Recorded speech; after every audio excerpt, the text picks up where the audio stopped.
Dear students, आज हम steam generator में डेफिनेशन क्या है उसकी वो बात करेंगे।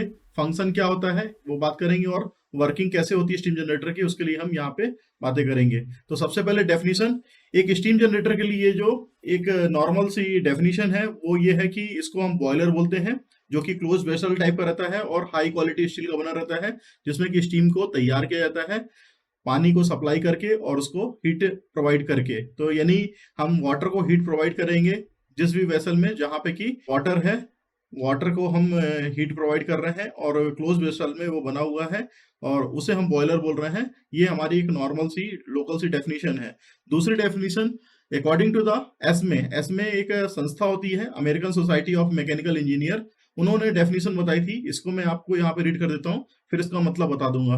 अ combination of operators for producing the furnacing और recovering heat together with the apparatus for the transferring the heat so made available to water which could be heated and vaporized to steam form।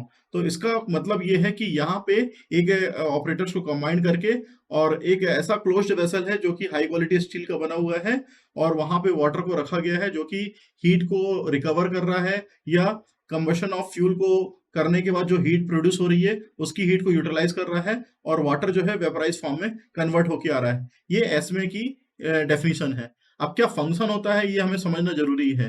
Steam boiler का जो main function होता है, heat को transfer करके, जो कि combustion of fuel से produce हो रही है। और कंबशन ऑफ फ्यूल में तीन टाइप्स के फ्यूल हो सकते हैं, एक सॉलिड, एक दूसरा लिक्विड और तीसरा गैसेस फ्यूल।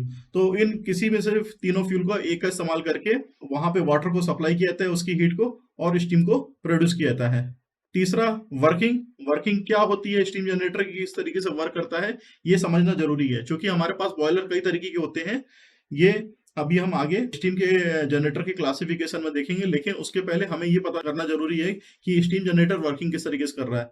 तो नॉर्मली जो hard gases burning of fuel से फॉर्म्ड हो रही थी उनका इस्तेमाल किया जाता है, और जो फ्यूल रहते हैं वो सॉलिड, लिक्विड या गैस के फॉर्म में रहते हैं।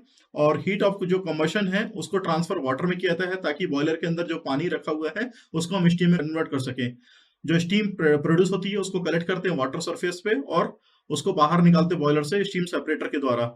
और स्टीम जो कि पाइप के द्वारा यूज की जाती है ड्राइविंग इंजन में, टरबाइंस में, इसलिए उसका नाम स्टीम टरबाइन, स्टीम नोजल और स्टीम कंडेंसर इस टाइप से उसके नाम दिए जाते हैं, या स्टीम इंजन बोला जाता है।